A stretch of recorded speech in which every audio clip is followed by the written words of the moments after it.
What's up, guys? This is Emmanuel from TeamDBZ Biscuit. Today we're going to come at you with a Resonator deck profile. I'm just always a fan of synchro-based decks. I'm a big fan of the 5Ds era, and it's just something I've always liked to really mess around with. So let's jump into this deck profile and let's see what we're coming at you with. First, we're running 3 Crimson Resonator. This card is like really a good card. They really help to glue together the resonators and getting the plays going the way you want to.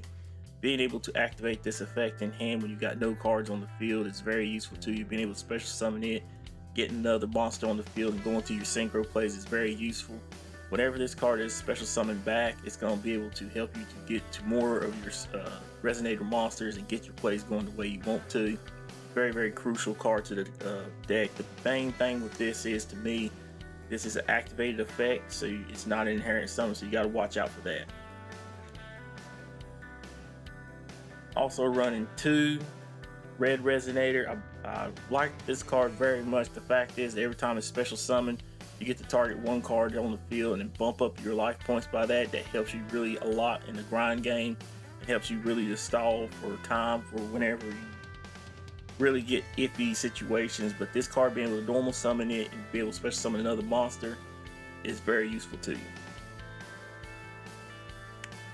Also running 2 Creation Resonator. Creation Resonator is a very good card. You need a level 8 monster on the field to be able to special summon a synchro monster, special summon this, and just keep your plays going. Just being able to get another special summon to the field is very useful and helpful to a lot of plays you want to make. Also running 3 of the Synchron Resonator. This card, being able to special summon it when you got a synchro monster out, is very useful to you, helping you to get extra bodies on board. And also too, when it goes to the graveyard, being able to get one of your Resonator monsters back, helping your plays generate either for another turn or being able to set up other plays during a turn is very useful to you.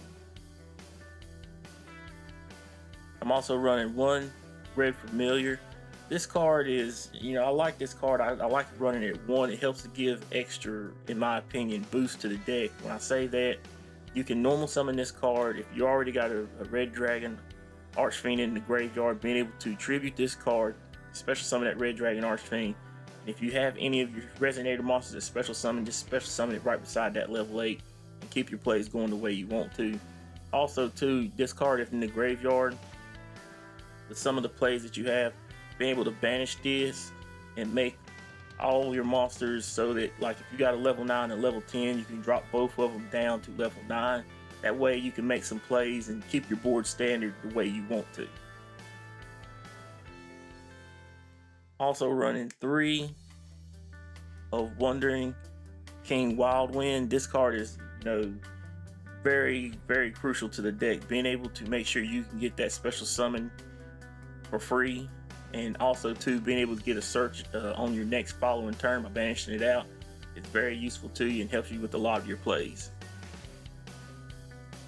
Also to help out with the special summon, running 3 of the Performapal Hat Tricker. Granted, you need 2 monsters on board, but this is something very easily be able to get with this deck, making sure that you can get 2 monsters on the field and get this free special summon. Helps you get more bodies on board and helps you to be able to make the plays that you want to make. And lastly, I'm running 3 Witch of the Black Forest. This is just to make sure that you can help to search out any of your monsters in the deck that you want to get to.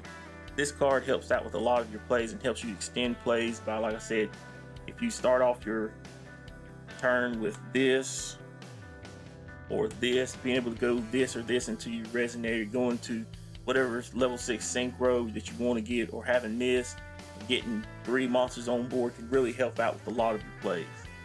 But that's it for the monsters. For spell cards, I'm running 3 Allure Darkness. Allure Darkness is, you need draw power in this deck. This deck does a lot of searching, but the main bulk of the deck is monsters, so you want to be able to see the key combo pieces that you want to see. Being able to get this, most of your deck is dark monsters, so whatever you don't need at that time, banish it out and just keep digging deeper into your deck. Speaking of that, I'm also running 2 Pot of Desires. Pot of Desires is also another good card to help you to just dig into the deck, get those extra 2 cards, banish out 10 monsters, be able to make sure you got your play set up the way you want to before you play this card, and then you're just going to be able to get the extra advantage that you need. Also running 3 Resonator Call. This is the main searcher for your Resonators that you want to get, be able to play this, get any of your Resonators to the hand. Helps you get the play set up the way you want to. Usually you're going to go for your Crimson Resonator, but you got your other Resonators you can go for too. Another good addition to the deck is Resonator Command. This card is very good.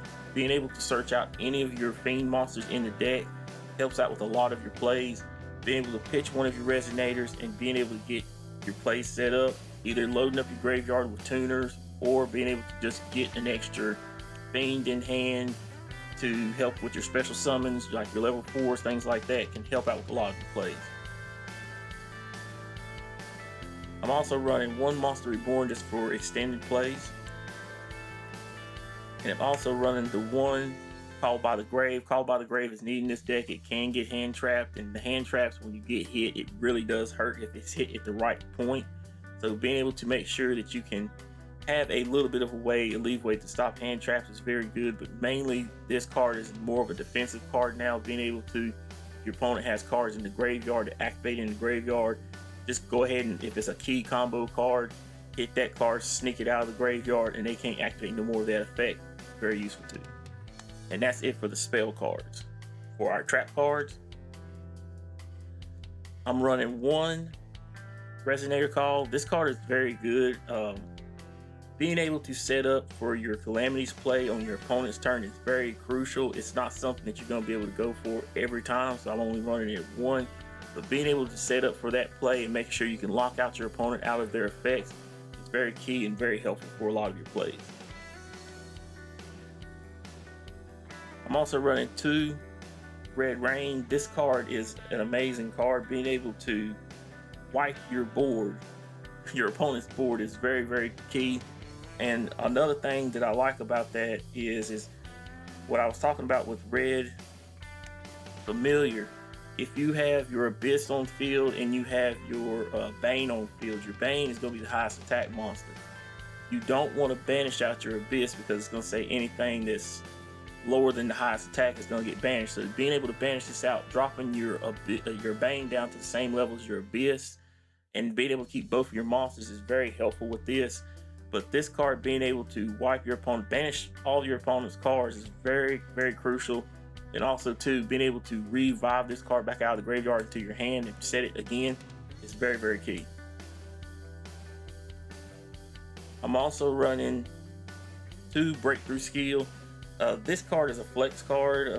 You can play whatever you want here. Some people like to play Infinite Impermanence. Some people like to play, other traps and things. But I like this effect because you can stop a card on the field when it's set, and then in the graveyard being able to get the extra effect during your next turn by banishing it out, and your opponent usually forgets about it, and banishing out and targeting a face-up card monster is very, very useful, and a lot of times keeps your opponent off guard and you're able to come over him on that. So I like this card a lot.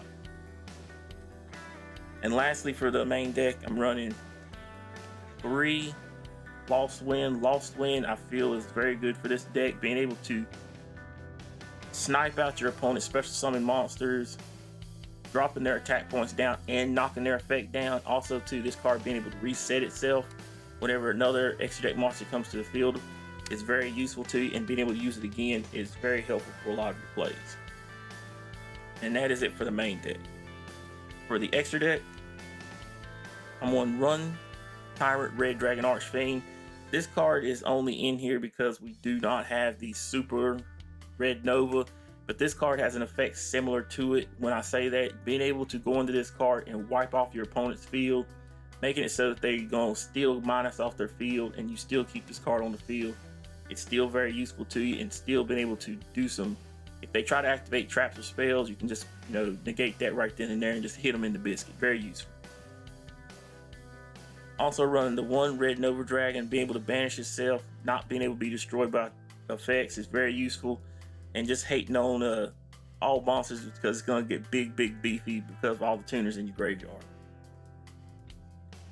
Also running the one hot red dragon Archfiend King Calamities. This card is a good card for being able to make sure that you can shut off your opponent's effects during their turn. It's better doing it during their turn, catching them off guard, locking down their turn, but being able to be a big 4K beater, very useful to you. Also running the one hot red dragon Archfiend Bane. This card is a very good card, making sure it's kind of like a red MD, being able to bring back your red dragon Archfiends, being able to special summon them back. Also too, whenever it does damage, being able to get a tuner out of the graveyard and out of the deck is very helpful to you, being able to help extend more plays on the field. Same thing, got two hot red dragon Archfiend Abyss. Abyss is very useful for making sure you get those negates on the field. A lot of times I like whenever opponent activates a spell card, that's usually when I use it to make sure I can stop them on their searches, things like that, or crazy effects that want to destroy my whole field. Being able to do that. Also too, when it does damage, being able to sneak out another tuner is very helpful to you also. I'm also running one hot dragon Archfiend, one of the very old school red dragon Archfiend, and two of the Scarlight red dragon Archfiend. These each have their own plus and weaknesses depending on the situation, depends on the matchup. You know, to being able, hot red dragon, be able to destroy all face-up attack position monsters is very useful. You got your original that destroys all defensive position monsters and all of them in end phase, so you gotta watch out for that. Don't put none of your cards in defense mode because it even wipes your cards. And you also got the Scarlight, just being able to destroy all the special summon monsters and dealing 500 damage. Very good for doing the damage for your against your opponents, very useful. But each of these have their own advantages and disadvantages depending on what matchup you're going up against, so it's good to run all of them. We got the glue of the deck. We got the red riser. This card should have came out as a super in my opinion. It still should be made into a super, but it's one of those things. We finally got it, so we can't complain too much. Red Rising Dragon, being able to grab one of your monsters in the graveyard, one of your tuners, special summon it back. Usually it's going to be your commander or your red dragon, not your red dragon, your red Resonator. Special summon them back, get the plays going the way you want to. There are times I use my creation to go right into Abyss with this. But also too, when this card is banished, you banish it out, get two of your level 1 Resonator monsters, special summon them to the field, and still extend plays that way. That's another effect that a lot of people don't use, and I really like that a lot. I'm also running the one Void Ogre Dragon. Void Ogre Dragon is just a very good card. Usually you're going to end up with a lot of your plays with no cards in hand, and this card is just another good negate, so that's good too. And lastly, for the extra deck, I've got one Deals. This is just good to make sure that you can have a good defensive monster, and if your opponent gets something that's crazy, that's really high attack points, it can't be gotten over. You're going to take damage for a little bit, but it's going to gain those attack points. But that's it for this deck profile, guys. Leave a comment in the comment section below. Don't forget to hit the subscribe button. You can find it right down there. And also too, be sure to smash the like button. Be sure to Gallop gun that thing right there. Thanks guys for all your love and support. We're out.